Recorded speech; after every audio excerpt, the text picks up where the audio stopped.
Abdullah bin Abbas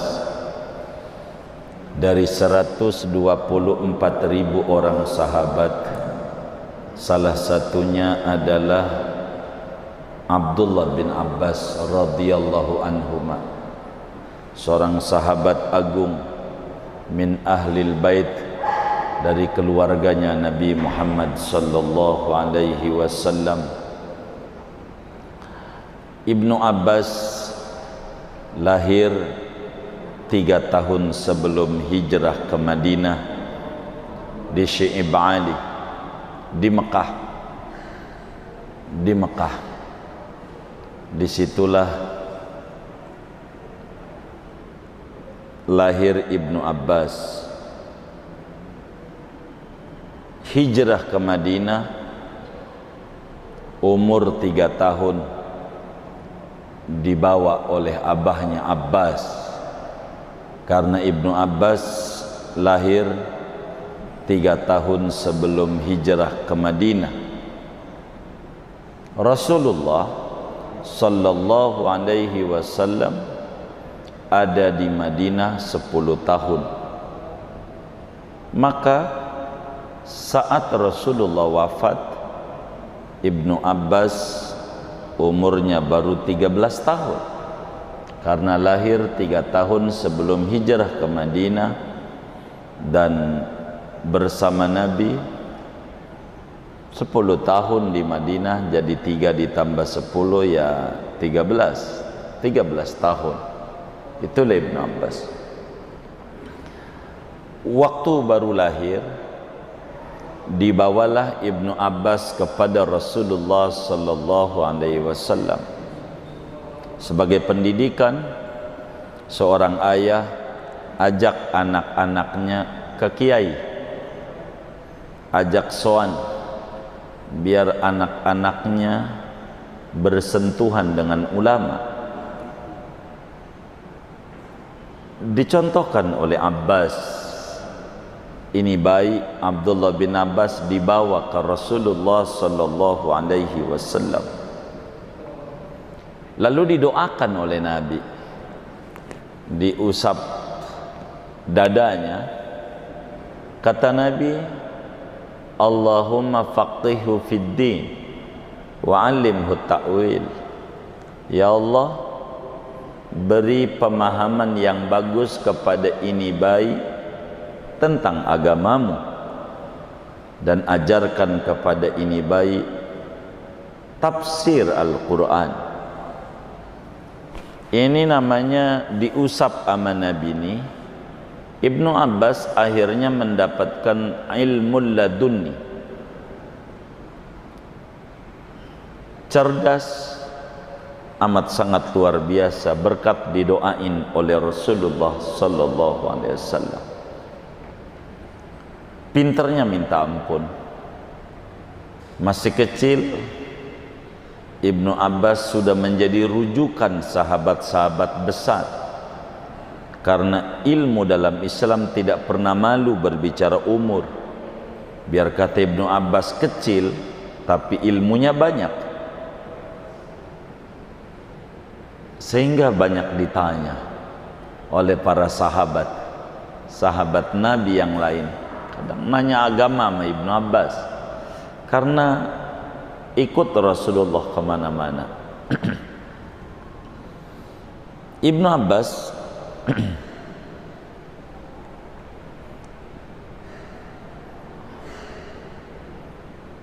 alimnya Masya Allah. Bahkan di antara karomahnya, dapat memandang malaikat Jibril dengan wujud yang asli 2 kali. Karena memang itu permintaan Ibnu Abbas kepada Rasulullah waktu ditawarin. Kata Nabi, Ibnu Abbas, ente minta apa? Kalau kita ditawarin sama kiai wali lagi, rajanya wali, ini kiai gede, ente mau minta apa? Kiai, saya minta biar kaya aja. Kaya mulu kita, duit yang diminta. Biar tanah laku, begitu. Tanah siapa yang kau jual? Tanah orang. Nggak bisa didoain. Tanah orang masalahnya. Ini minta apa kata Nabi? Ibnu Abbas, ya Rasulullah, bila kau bertanya kepadaku saya ditawarin minta apa, dan saya yakin doamu itu manjur. Saya minta pengen ngelihat wujud asli malaikat Jibril. Kata Nabi, ya Ibnu Abbas, la yaral malaka basyarun illa wa qad amiya illa an yakuna nabiyan. Manusia biasa enggak bisa ngelihat malaikat, apalagi Jibril. Andai dia ngelihat bakalan buta. Kecuali manusia itu pangkatnya nabi, baru tidak buta. Kalau bukan nabi, nggak bisa, bakalan buta. Wong malaikat dari cahaya. Karena engkau tawarin aku, ya aku pengen ngelihat malaikat Jibril, wujud aslinya. Bila Jibril datang kepadamu, saya pengen lihat wujud aslinya. Nanti buta, bagaimana?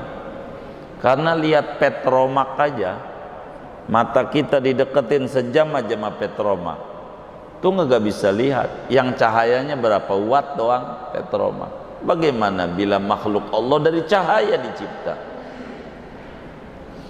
Kata Ibnu Abbas, Nabi kalau boleh butanya pas sudah tua aja. Kalau udah tua buta nggak apa-apa, udah tua.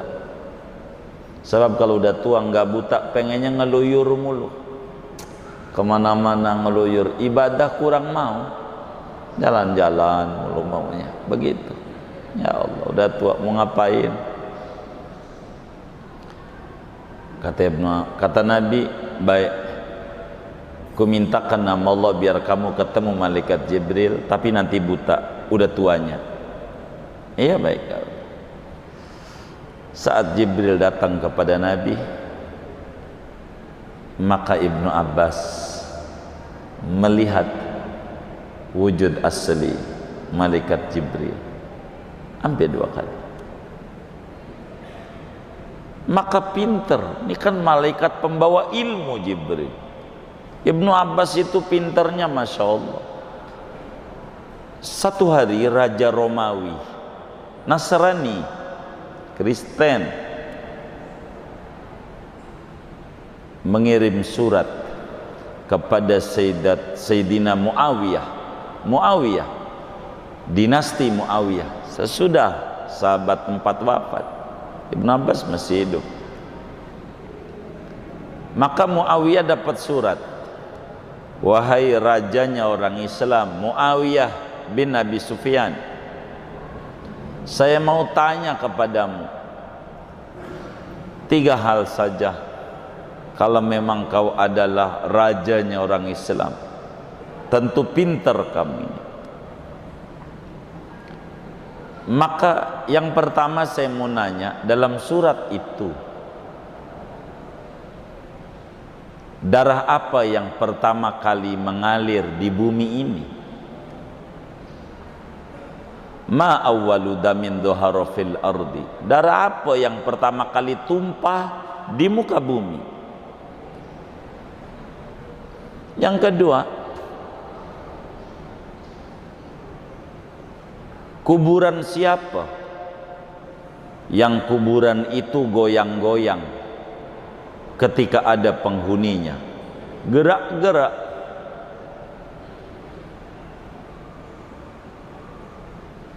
Ketiga, bumi mana yang kena cahaya matahari sejak diciptakan oleh Allah tuh bumi cuman sekali doang. Sekali doang kena cahaya matahari, habis itu nggak kena cahaya lagi. Biar kata khalifah Muawiyah garuk-garuk ditanya begitu, enggak gatel garuk-garuknya. Ini pertanyaan ini puyeng. Maka Muawiyah manggil kiai yang pinter, Ibnu Abbas. Dipanggil, Ibnu Abbas, saya ini ada kesusahan. Apa kesusahanmu? Ditanya sama orang Kristen, rajanya lagi. 3 pertanyaan puyeng sama saya. Kau bantu jawablah. Kata Ibnu Abbas, apa pertanyaannya? Yang pertama, darah apa yang keluar, yang tumpah di muka bumi ini pertama kali? Menurutmu Ibnu Abbas, darah apa? Darah haid. Itu yang pertama kali tumpah di muka bumi. Bukan Qabil Habil, bukan. Darah men Siti Hawa. Kan darah yang pertama kali tumpah ke bumi, ya darah Siti Hawa. Gitu. Qabil Habil mau kalau udah Siti Hawa hamil, darah itu dulu yang keluar, darah men. Oh, makasih. Ini pertanyaan kedua rumit ini. Kuburan gerak-gerak, ada penghuninya, kuburan siapa? Itu Nabi Yunus kan dimakan ikan itu di laut, kan jalan-jalan ikannya, jalan-jalan kemana-mana. Hutu Yunus, ikan paus yang bawa Nabi Yunus, kan kuburannya itu jalan-jalan, kuburannya gerak-gerak, nggak diem aja. Selainnya kuburan tuh diem aja begitu. Yang nomor 3 ini Ibnu Abbas lebih rumit. Yang bagaimana rumitnya? Bumi kena cahaya matahari cuman sekali selama dicipta sama Allah. Bumi mana? Kata Ibnu Abbas, itu bumi antara Mesir dan Palestina, Laut Mediterania. Yang mana? Kan waktu itu Nabi Musa nyebrang, lautnya belah. Lah, kena cahaya matahari. Nabi Musa lewat, nutup, sampai sekarang masih nutup. Itu bumi, kena sekali-kalinya doang. Terima kasih, terima kasih. Mau minta apa hadiahnya? Tuh begitu kalau pemerintah hadiahnya. Gitu. Ketua PSSI atau apa? Yo, kalau presiden nawarin kan bisa ya. Apa aja. Mau jabatan komisaris BUMN begitu. Presiden Ibnu Abbas enggak mau. Dikirim tuh surat ke Raja Romawi, jawabannya. Raja Romawi akhirnya bilang, minta diterjemah bahasa Arab. Pas dijawab, saya 1000% yakin ini bukan jawaban Muawiyah. Kagak bisa dia jawab ini, kagak. Saya 1000%. Muawiyah, ini bukan jawabanmu. Bukan, saya enggak yakin dari engkau. Kata Muawiyah, iya bukan jawaban saya. Yang bisa jawab ini kudu keluarga besar Nabi Muhammad. Nggak bisa, kudu ahlul bait. Sebab ini ilmu-ilmu yang sulit orang bisa menjawab. Ilmu ini. Maka dijawab, iya itu jawaban Ibnu Abbas, keluarga besar Nabi. Sebab Bani Hashim, Ahlul Bait itu Bani Hashim, Bani Muttalib, dan ini Bani Hashim. Hashim punya anak Abdul Muttalib, Abdul Muttalib punya anak Abdullah, punya anak Nabi Muhammad. Abdul Muttalib punya anak Abbas, Abbas punya anak Abdullah. bin Abbas yang disingkat Ibnu Abbas, Ahlul Bait. Alim, Ibnu Abbas alim, pinternya Masya Allah. Lalu beliau setelah wafatnya Rasulullah sallallahu alaihi wasallam, beliau menetap di Taif, mengajar di Taif sampai akhirnya beliau meninggal dunia pada tahun 68 Hijriah di Taif. 68 Hijriah, dalam usia 73 tahun. Saat di Taif,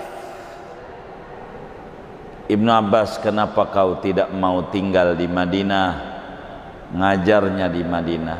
Saya mau orang kotor, enggak layak saya ada di Madinah dah, enggak di Mekah, udah saya mah di Taif saja, di kampung. Begitulah tawaduknya Ibnu Abbas. Ibnu Abbas karena ikut Rasulullah meriwayatkan hadis ribuan, 1660 hadis tercatat Ibnu Abbas riwayatkan itu.